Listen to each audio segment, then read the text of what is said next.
Midship will wheel like this, list हो जाएगा। तो दो ही चीज़ें करता है वो एक तो ये टॉर्क, ये फोर्स देता है ताकि वो आपको साइडवेज फोर्स देता है ना आपको, तभी तो आपका हेडिंग आगे से फ्रंट से चेंज होती जाती है। So that more and more load is happening as the rudder turns, therefore ram type is giving us that extra proportional to as the rudder moves from midship to 35। लेकिन rotary when में नहीं, rotary when में जो मर्जी rudder angle से कोई फर्क नहीं पड़ रहा है ही रोटरी वेन, तो वो यहाँ हो या यहाँ हो या यहाँ हो, force into distance does not change. Load बढ़ रहा है लेकिन टॉर्क नहीं बढ़ रहा, torque same. So that is ठीक है, क्लियर है? Yes.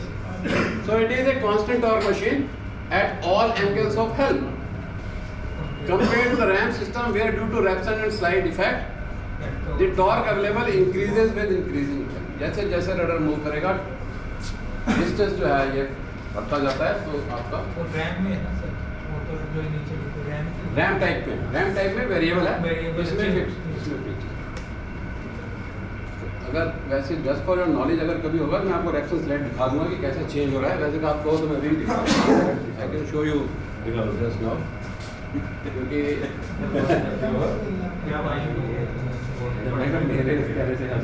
अभी ये देखिए, ये है midship position.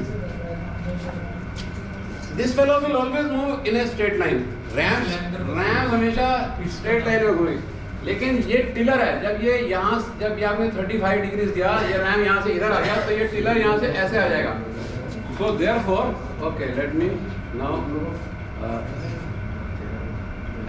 This is the correct, अरे रुक जाओ भाई, हाँ this is the original position midship.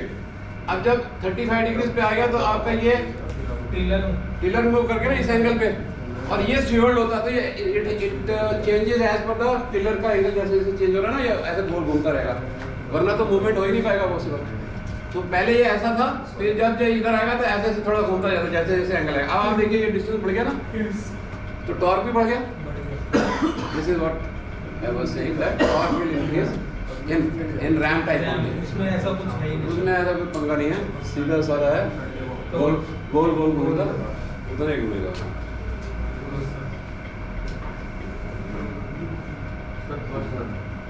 है जी, बस इतना ही पढ़ना है।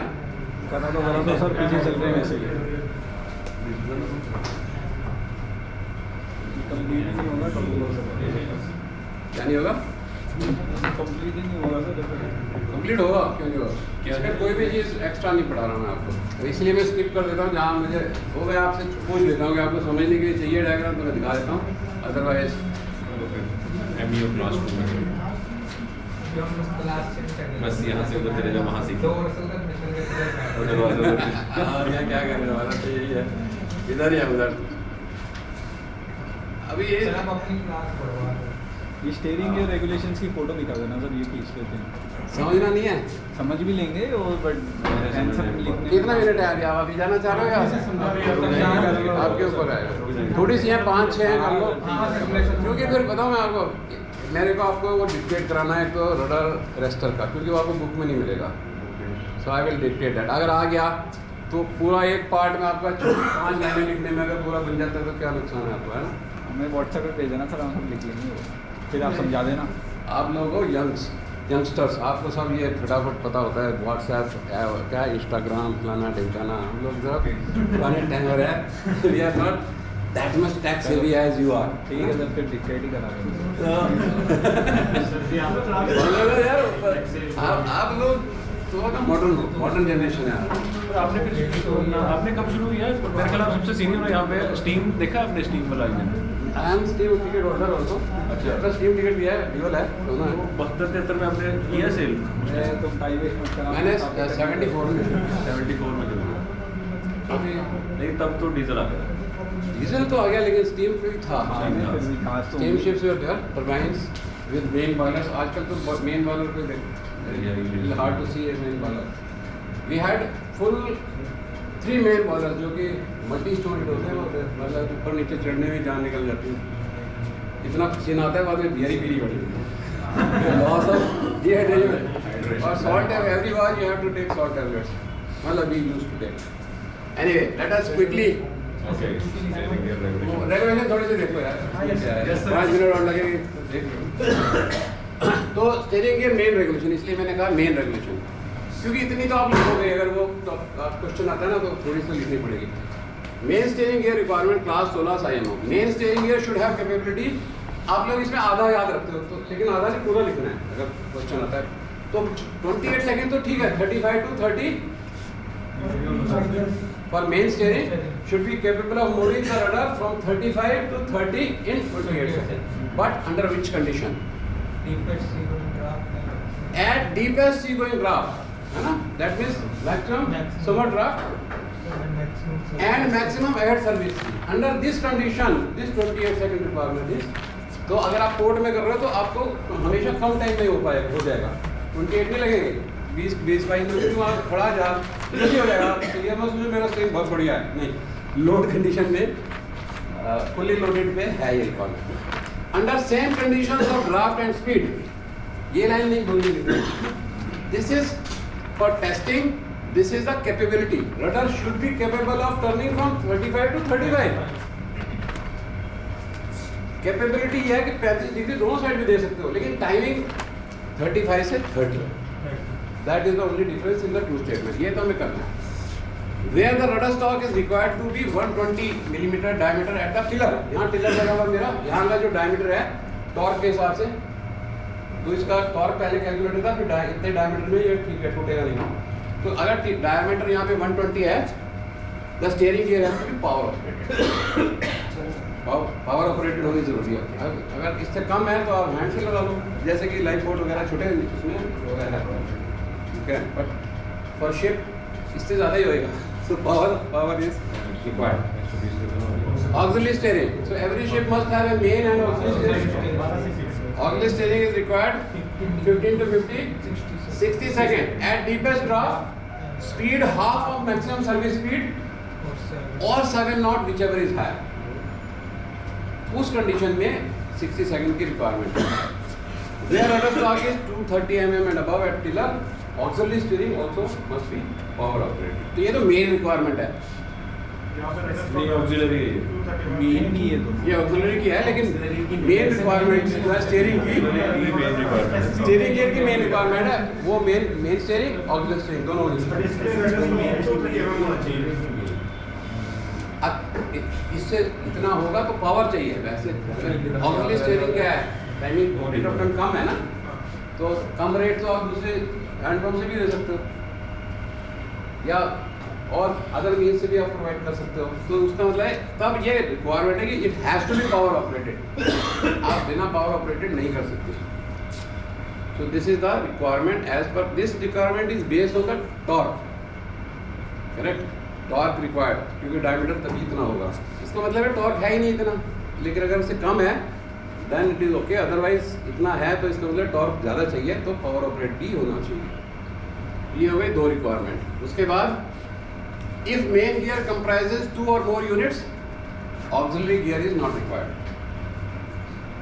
अगर 2 यूनिट है आपके पास तो ऑक्सिलरी स्टीयरिंग की जरूरत है, एक फेल हुई दूसरी, है ना। In passenger ship each is capable of giving basic requirement। Basic requirement हमेशा याद रखिए, 28 सेकंड वाली को बेसिक रिक्वायरमेंट कहते हैं मेन के लिए, और 60 सेकंड है ऑक्सिलरी के लिए, दैट इज बेसिक रिक्वायरमेंट।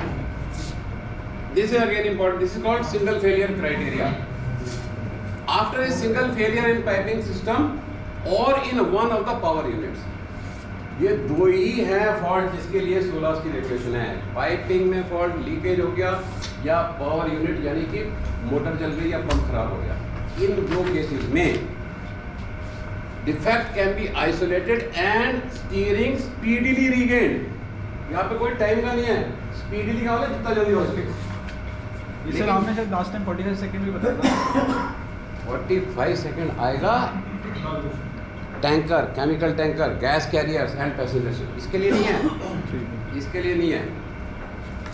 ये है अगर आपका नॉन टैंकर वेसल है, 70,000 ग्रॉस टनेज से कम है, या और पैसेंजर वेसल भी नहीं है, तो only requirement is we should be able to speedily isolate and एक आइसोलेट कर दिया ऑक्सिलरी हमारी चल रही है। इसके लिए what is requirement is we must have the chart ना, जिसमें वाल्व कौन से बंद करने कौन सा खोलना है, ब्रिज पे स्टीयरिंग गियर दोनों जगह होने चाहिए, ताकि आप ढूंढने में टाइम वेस्ट ना करें। पहले से पता होना चाहिए कि ये वाली फेल हुई है तो ये वाल्व बंद कर दो, ये बाईपास हो गया और दूसरी ऑक्सिलरी की तरह काम करती रहेगी। सो स्पीडीली रिगेन, टाइम नहीं है इसमें चाहिए। Tankers, chemical tankers and gas carriers, 10,000 gross tonnage and every other ship of 70,000 gross tonnage to have 2 or more identical power units। अब ये अगर तो ये टैंकर नहीं है तब मेरे पास चॉइस है, एक बड़ी मोटर लगा सकता हूँ, एक छोटी लगा लूँ, एक बड़ा पंप लगाऊँ, एक मेन हो जाएगा, एक ऑक्सिलरी हो जाएगा। लेकिन अगर टैंकर है तो मैं छोटा नहीं लगा सकता, दोनों सेम साइज के लगा। वो तो अदर शिप्स, अदर शिप पहले का है। हाँ, tanker 10,000 tanker, chemical tankers, gas carriers about 10,000। तो दो मैंने लगा दिया तो मेरे को वो नहीं चाहिए, एक फेल हुई दूसरी होगी तो ऑक्सिलरी हो गई अपने आप में, तो दैट नॉट रिक्वायर्ड। अब आगे इसकी कंटिन्यूशन है टैंकर्स के ही, again more requirement. An alternative power supply capable of providing power to operate the rudder is to be provided automatically within 45 seconds. ठीक है? This must supply the power unit, its control system, rudder angle indicators, and can be supplied from ship's emergency power supply or an independent source. Power pack लगा दो आप, उनको कोई दिक्कत नहीं है, लेकिन कोई लगाता नहीं है क्योंकि इमरजेंसी तो हमें चाहिए ना, और बाकी पर्पज के लिए भी, तो वहाँ से ले लीजिए। Its capacity shall be at least 30 minutes for ships 10,000 gross tonnage and 10 minutes for other ships. Now, this 45 second, when we talk about non-tanker vessel, it applies to main power supply also. मतलब it is not exclusively for tanker. Tanker में तो चाहिए, लेकिन जो non tanker vessel है उसमें भी power failure होगी, स्टीयरिंग फेलियर नहीं, मेन पावर है ना, ब्लैक आउट ही हो गया, तो emergency generator within 45 second supply दे। वाल्व अगर वहाँ पे प्रॉब्लम है तो आइसोलेट करके स्पीडीली रिगेट कर लिया, लेकिन पावर फेल हो गई तो 45 सेकंड में आ जानी चाहिए। तो वो पावर मैनेजमेंट सिस्टम होता है इसका, है ना। पावर मैनेजमेंट सिस्टम में मेन पावर फेल हो गई, इमरजेंसी जनरेटर आ जाएगा, स्टार्ट हो जाएगा, लोड नहीं आएगा। अगर 45 सेकंड के अंदर पावर रिस्टोर हो गई तो emergency generator will not come on load, लेकिन अगर नहीं हुई तो इमरजेंसी जनरेटर लोड पे आके और देनी शुरू कर देगा। That is the okay. Every tanker, chemical tanker और gas career 10,000 above same condition, the 2 independent and separate power actuating system each capable of meeting time requirement। और या तो आप ऐसे ये दे दो, ये तो 100% हो गई रिडंडेंसी मेथड, या at least 2 identical power actuating systems which acting simultaneously। तो आपके पास दो है स्टीयरिंग गियर मोटर, दोनों मिला के हाइड्रोलिकली कनेक्टेड है, मिला के टाइमिंग रिक्वायरमेंट दे रही है। एक हो गई फेल, दूसरी क्या हो जाएगी, ऑक्सिलरी हो जाएगी, then it will comply with that 60 second requirement, is acceptable. लेकिन पैसेंजर शिप में नहीं, पैसेंजर शिप में both have to be independently giving me 100% 28 second की रिक्वायरमेंट देना चाहिए उसको।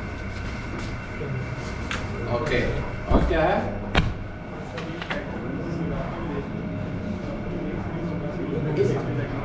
इससे ऊपर जो है 1 लाख टन तक के लिए वो बोलते हैं ये जो सोल्यूशन है, अगर ये तो हमें एक्सेप्टेबल है, लेकिन इसके अलावा कोई और सोल्यूशन है वो भी क्लास बी प्लीज कंसीडर। इसका यही मतलब है। और इन्होंने क्लियर लिख दिया single failure criteria rudder actuator पे नहीं होती है, यानी आप ये नहीं कह सकते कि रैम सीज हो गया तो क्या करूँ, या रडर स्टॉक टूट गया, तो वो 16 डज नॉट कवर दैट। सिर्फ कवर करता है pipe manufacture, power failure to this steering gear motor, या पंप खराब हो गया इनके। Last slide, new tankers 100,000 dead weight and above shall comply with the following. The main steering gear shall comprise either 2 independent separate power actuating systems giving 28 seconds, or at least 2 identical power actuating system, identical power actuating system 1 lakh से ऊपर का होगा तो identical बनने चाहिए, power unit और actuator मिला के, उसी का डुप्लीकेट होना जरूरी है। Where necessary to comply with this requirement, interconnection of hydraulic system shall be provided. Loss of hydraulic fluids from one system shall be capable of being detected and defective system isolated so that the other system shall remain fully operational. ये था main. इसके अलावा तो torque कितना होना चाहिए, ये सब होते रही है, बहुत सारी रेगुलेशन है, पर मेन रिक्वायरमेंट यही है. स्टीयरिंग गियर खत्म हो गया. नहीं, अभी इसमें बाकी क्या बचा है, एक तो थोड़ा सा एक लेक्चर और लगेगा. एक है वेरियस डिफेक्ट्स, कि ये फेल है तो क्या करना है, ये फेल है तो क्या करना है, emergency operation under various condition. एक तो ये है, और एक आपको रजिस्टर का दिखाना है, एक requirements for testing of the steering gear. ये 3 चीज़ें हैं.